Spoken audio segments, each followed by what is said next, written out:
Shalom, shalom. First and foremost, I'd like to say call aloud Yahweh, Ba'ashem, Yahweh Shai, Ba'ashem, Rakakadash.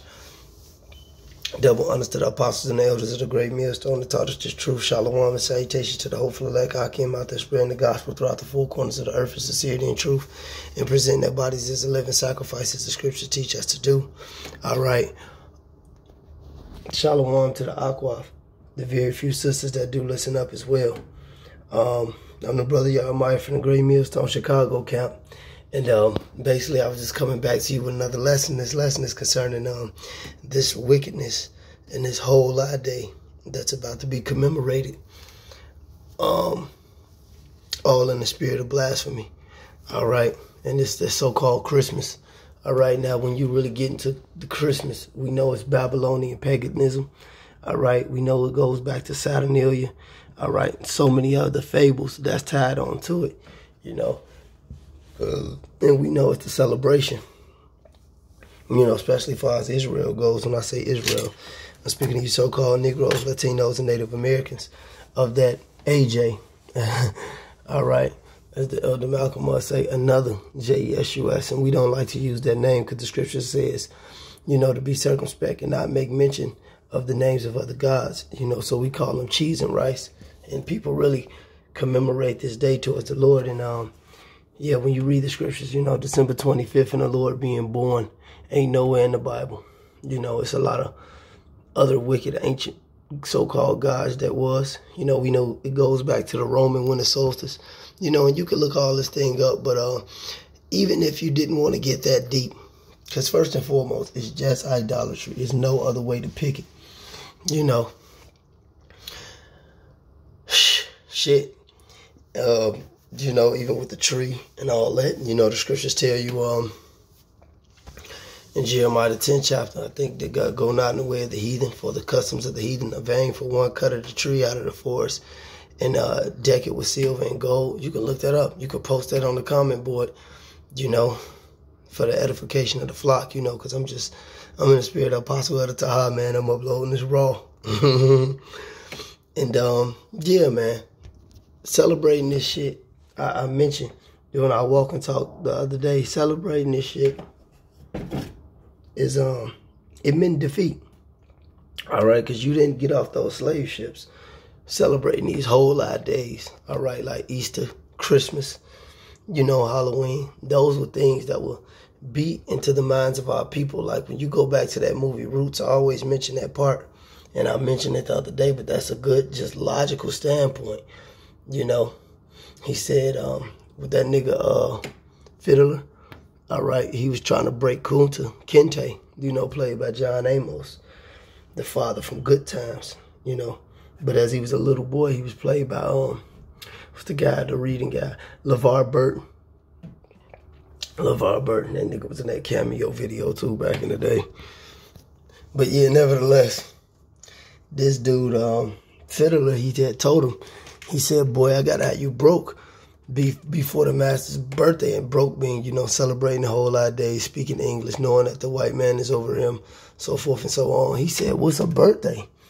He said, nigga, that's the next best thing to Christmas, when the master get to drinking in bed, wrestling with all our women. You know, because that's what they would do. They would get drunk, invite their friend over there. You know, how they way with the slave women, whether that been your wife, your daughter, you know, your son. We could get into graphic details, man. You know, they get their friends and family over, you know, all them whole lot of days, you know, Thanksgiving. Then after that, you know what they had? They had the Black Friday when they put you jakes on auction blocks and sold you cheaper. All right. Today, they family members that came in town. You know, you Israelites don't have no business partaking in none of this wickedness, man. You know, I say it all the time. Look, man, kings don't acknowledge holidays that they learned as slaves.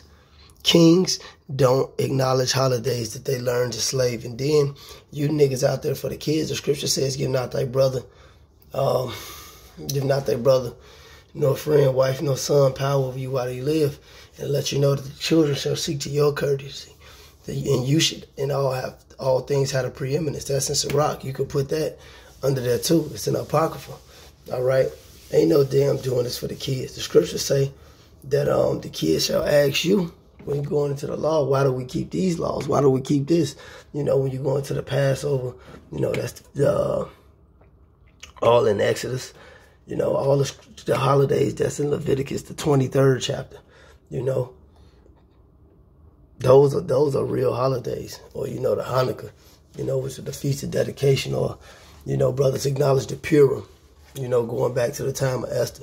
You know, the days that's actually in the scriptures, you know. We know we can't keep them to the best of our ability. I mean, Salaki, we can only keep them to the best of our ability because we not in our heritage. We in captivity. That's why Judges 5:11 said, you know, you shall rehearse the righteous acts in the land of drawn waters. You know, that's a prophecy of us being in America, being in hardcore bondage and servitude. So, but you admitting defeat when you acknowledge this man. You acknowledging this man over you. By celebrating these whole days, you acknowledging that you've been taken down, you know what I'm saying, and conquered by acknowledging this man's ways and his traditions and his culture.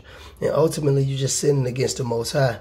But it's a cowardly thing to celebrate this Christmas, man, knowing that your forefathers learned this at the edge of a sword, at the edge of a whip, you know, at the edge of a gun, you know, all through shame, you know. And going back to the Kunta Kinte, even though he was going clean off, and that's why they was put in captivity anyway, because, you know, you had Jake over there in Africa, the west coast of Africa, doing what they do today, talking about that Islam BS, you know, but at the same time, he knew his name, he knew his culture, he knew his family, you know. Kunta didn't, you know, because after the end, he said, man, you one show stupid ass nigga. No, you was stupid, all right? He had understanding. He actually was a man. You know, you can't be a man and commemorate your oppressor in his ways. You can't be a man and commemorate the oppressor in his ways. You know, these laws are for us. You know, the other nations to see us keep these laws. It lets you know that in the law. And say, what so great of a nation is this that the Most High is so near to them, man. So if you celebrating so-called Christmas, man, you out your cotton-picking mind. Like they used to say back in the day. Ain't no damn Christmas, man. Call Elohim, Yahweh, Ba'ashem, Yahweh Shai, Ba'ashem, Rakakadash, double honors to the apostles and the elders of the great millstone, and to the hopeful elect I came out there. Endure. Shalom.